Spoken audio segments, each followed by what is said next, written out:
My wife told me to cook for myself after I worked a 14-hour shift. That's when I finally saw the truth about my marriage. I'm Anthony, 32 years old, married to my wife Carmen for 3 years now. She's 29 and has 2 kids from her previous marriage, 11-year-old Blake and 8-year-old Mia. I work as a field technician for Verizon, which means long days and sometimes emergency calls that keep me out until nearly midnight. Let me paint you the picture of how things used to be. When Carmen and I started dating 5 years ago, everything felt different. She was working full-time as a marketing coordinator at a local advertising firm, and we'd split dinner costs, take turns cooking, real partnership stuff. Her ex-husband had been completely worthless, never paid child support consistently, barely saw the kids. I stepped up because I wanted to, not because anyone expected it. After we got married, Carmen decided to scale back to freelance graphic design work so she could be more available for Blake and Mia. Made perfect sense to me. These kids had been through enough instability. I told her I could handle the finances while she got established working from home. Yesterday was one of those brutal days that remind me why Verizon pays me well for this job. Equipment failure at 3 different cell towers across Orange County, and I spent 14 hours crawling through equipment rooms and climbing towers in 95-degree heat. Didn't finish until 10:15 at night. I was completely drained when I finally dragged myself home. My uniform was soaked through with sweat. My knees were scraped raw from crawling through tight spaces, and I hadn't eaten anything since my lunch break at noon. When I walked into the kitchen, I saw Carmen cleaning up dinner dishes. The kids were already upstairs in their rooms. I opened the refrigerator looking for leftovers or something quick to heat up, but there wasn't anything. Not even a covered plate. I asked Carmen if there were any leftovers from dinner, and she didn't even look up from loading the dishwasher. You're an adult. Cook for yourself. I stood there for a minute, not sure I'd heard her right. The exhaustion must be playing tricks on my ears. I asked what she meant, and she turned around with this annoyed expression like I was bothering her. I made dinner for the kids at 6 o'clock. You weren't here. I'm not running a restaurant where people can just show up whenever they want and expect food to be ready. I tried explaining that I'd been working since 6 in the morning and couldn't control when emergency calls ended, but she just shrugged like it was no big deal. That's your choice. The kids and I have our routine.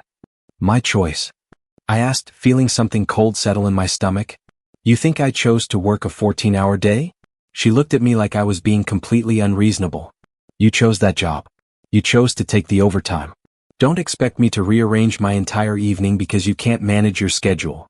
I wanted to point out that my choice to work overtime pays for this house, for Blake's baseball equipment, for Mia's dance classes, for the Honda Pilot Carmen drives. But I was too tired to fight. Little did I know this moment would change everything. I ended up making a peanut butter sandwich and going to bed, but I couldn't stop thinking about how Carmen said those words. Not just what she said, but the way she looked at me, like I was some random roommate asking for favors instead of her husband coming home from work. I pay the mortgage on our 4-bedroom house in Tustin. I cover the utilities, both car payments, and most of the groceries. Carmen does freelance graphic design maybe 15 to 20 hours a week, bringing in about $800 to $1,000 a month. I've never complained about supporting the family because I thought that's what partners do. But lying there in the dark, I started wondering if I'm actually her partner or just the guy who pays the bills while she lives her life with her kids. Don't get me wrong, I love Blake and Mia. They're great kids and I've always tried to be a good stepfather. But sometimes I feel more like a convenient uncle than a family member. Last month, Carmen's mother flew out from Phoenix to visit for a week. Every night at dinner, it was Carmen, her mom, Blake, and Mia chatting about school, family gossip, weekend plans. I'd sit there eating my spaghetti or chicken, and occasionally someone would ask how work was, but mostly I felt like background noise. One evening, Carmen's mom was showing photos from when Carmen was the kid's age on her iPhone, and she said, "Look how much Mia looks like you did at that age." Then she looked at me and said, "You can really see the family resemblance, can't you, Anthony?" Like I was a neighbor admiring their family photos instead of someone who lives with them every day. The more I thought about it, the more examples came flooding back. Like how Carmen makes plans for family activities without asking if I want to join. Last weekend, she took the kids to Disneyland, a place I pay for annual passes to, and I found out when I saw the Instagram photos. When I asked why she didn't invite me, she said she figured I'd be too tired from work. Or how about when we're watching TV in the evening? It's always Disney Channel or Nickelodeon because the kids want to watch. When I suggest we put on a movie after they go to bed, Carmen says she's too tired and heads upstairs. Am I overreacting to this dinner thing? Is it unreasonable to expect my wife to save me dinner after a long workday? Or at least treat me like she's glad to see me when I come home. I keep thinking about my parents' marriage. Dad worked construction, sometimes 12-hour days, and Mom always made sure there was a plate waiting for him in the oven. Not because she was his servant, but because she loved him and wanted to take care of him. That's what I thought marriage looked like. But maybe I'm living in the past. Maybe modern marriage is different. Maybe I'm expecting too much. Or maybe I'm finally waking up to what my marriage really is. Your comments really opened my eyes, especially the ones asking if this pattern happens in other areas of our relationship. So I decided to test something. This past week, I changed my approach completely. Instead of asking Carmen about dinner or hoping she'd include me in family plans, I started taking care of myself exactly like she suggested. Monday, I stopped at Whole Foods on my way home and bought food just for me. Got some ribeye steaks, fresh pasta, artisanal bread, stuff I usually skip because it's too expensive, even though I'm the one earning the money. Made myself a beautiful dinner without asking if anyone else wanted some. Carmen was feeding the kids Kraft mac and cheese from a box while I walked past with my perfectly grilled steak and garlic mashed potatoes. She seemed confused but didn't say anything. Tuesday I was off work, so I made myself a real breakfast. Eggs Benedict, thick-cut bacon, sourdough toast, freshly ground coffee. Usually I'd make enough for everyone, but this time I just cooked for one. When Carmen came downstairs and saw me eating at the kitchen island, she asked where hers was. I looked up from my plate and said, "You're an adult. Cook for yourself." She gave me this shocked look like she couldn't believe I'd just said that, but didn't respond. Just grabbed a Greek yogurt and went back upstairs.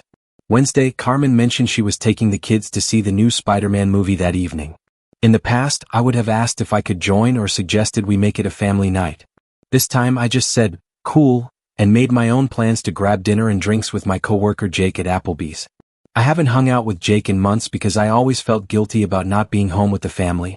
Turns out he's been wondering why I disappeared from our friendship. When I got home around 9, Carmen asked where I'd been with this edge in her voice. I told her I was out with Jake and she said, "You didn't think to ask if we wanted to do something as a family tonight?"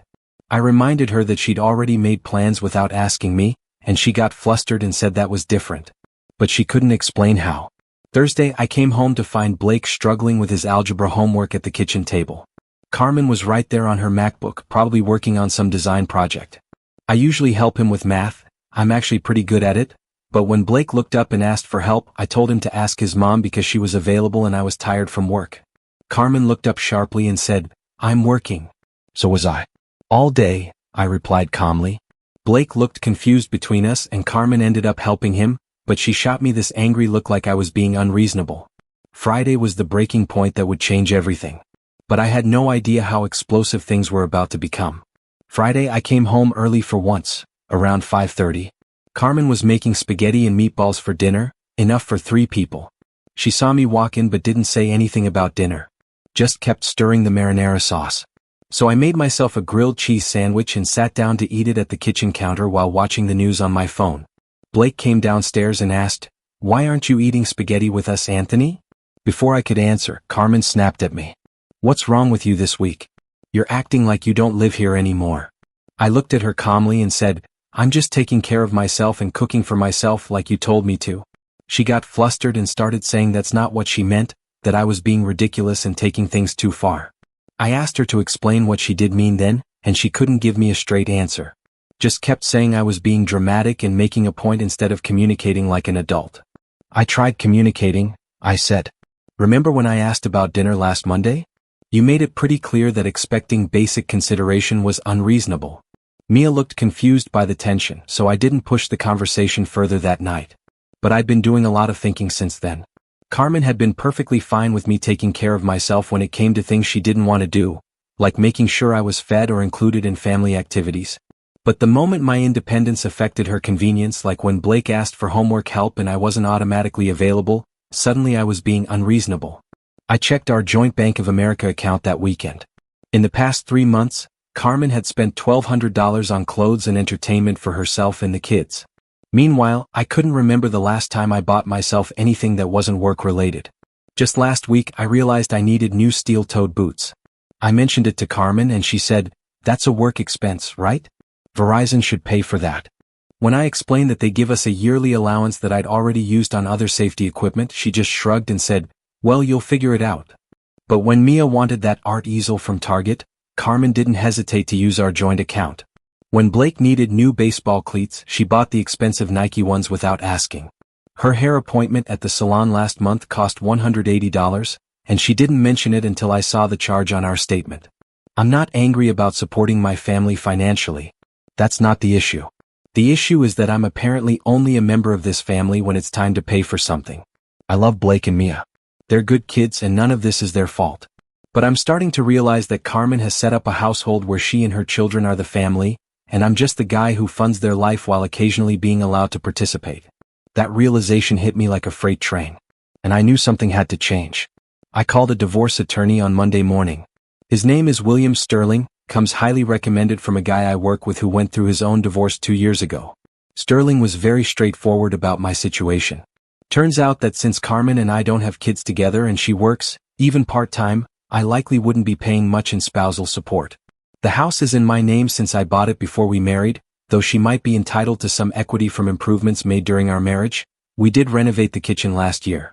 But I didn't file immediately. I wanted to try one more conversation first.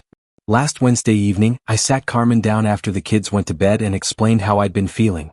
I told her that I felt like an outsider in my own home, that I didn't feel valued as a husband, and that I needed things to change if our marriage was going to work. I was calm and specific. I explained that it wasn't about any single incident, but about a pattern where I felt like I was valued for what I provided rather than who I was. I gave examples. The dinner situation, being excluded from family plans, feeling like my needs came last in every situation. Her response? She rolled her eyes and said I was being overly sensitive and that, this is just how families work.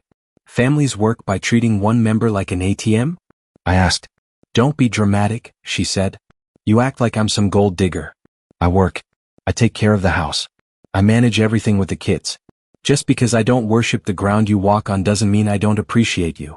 When I pointed out that most wives don't tell their husbands to fend for themselves after a 14-hour workday, she said most husbands don't expect their wives to be their personal servants. That wasn't what I was asking for, and I tried to explain that. I told her about my parents, about how they took care of each other, about how my mom would save Dad dinner not because she was his servant, but because she loved him. But Carmen just kept getting more defensive, saying I was trying to make her feel guilty for having boundaries and that maybe I should appreciate everything she does do instead of focusing on what she doesn't. Like what? I asked. What do you do that shows me you value me as your husband and not just as a provider? She was quiet for a long moment, thinking. Then she said, I keep the house clean. I make sure the kids are taken care of. I'm here when you come home. You're here? I repeated. Like furniture is here. That's not fair, she said, but she looked uncomfortable. I asked her what she thought I brought to our marriage besides money. She was quiet for even longer this time, then said, You're a good provider and you're decent with the kids. A good provider. That's it. That's how my wife sees me. The conversation that would seal our fate was just beginning. I looked at Carmen sitting across from me on our leather couch, the couch I'd made payments on for 2 years, and asked the question that would end our marriage. Do you love me or do you just love what I provide? She got angry and said I was trying to manipulate her with gotcha questions. She said of course she loved me, but that love isn't just about feelings. It's about partnership and responsibility. What partnership? I asked. Partners make decisions together. Partners consider each other's needs. Partners include each other in their lives. You make plans without me, spend money without discussing it, and treat my need for basic consideration like an unreasonable demand. She said I was twisting everything, that I was being unfair, that she couldn't win with me. But she never answered the question about whether she loved me or just what I provided. The conversation went on for another hour. I tried to get her to understand how isolated I felt, how being told to cook for myself after a brutal workday felt like a slap in the face. She kept insisting that I was overreacting, that all marriages have rough patches, that I was expecting too much. Finally, I asked her directly, if I lost my job tomorrow and couldn't find work for 6 months, would you still want to be married to me? She hesitated. Just for a few seconds, but it was long enough to give me my answer. I filed for divorce on Friday. She was served yesterday morning while I was replacing fiber optic cables in Irvine. She called me screaming around 10 o'clock, demanding to know what I thought I was doing. Said I was being selfish and cruel and abandoning her and the children. When I told her I'd tried to talk to her about this for months and she dismissed every concern, she said, You never said you were thinking about divorce. I shouldn't have had to, I replied. I shouldn't have had to threaten divorce to get you to treat me like your husband. When I got home yesterday evening, she was crying and asking how I could do this to them. Blake and Mia were at her sister's house in Anaheim so we could talk freely. She kept saying she didn't understand that things weren't that bad, that I was throwing away our family over petty things like dinner. I stayed calm and told her exactly what I'd told the attorney.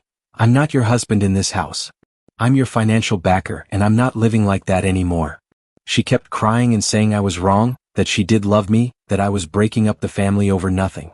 If they were such petty things, I said, you should have cared enough to fix them when I asked. I can change, she said through her tears. I can make dinner for you. I can include you more. Just don't do this.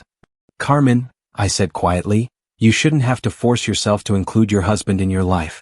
The fact that you think these are things you need to consciously do proves my point. But it was already too late. 6 weeks later, the divorce is progressing smoothly. Carmen initially tried to claim she deserved half the house value, but her attorney apparently told her that wasn't realistic given our circumstances. We're settling on her getting about $15,000 for home improvements, which is fair. I keep the house, my 401k, and my Ford F-150. She keeps her Honda Pilot and her freelance business equipment. She's moving in with her sister temporarily while she looks for her own place.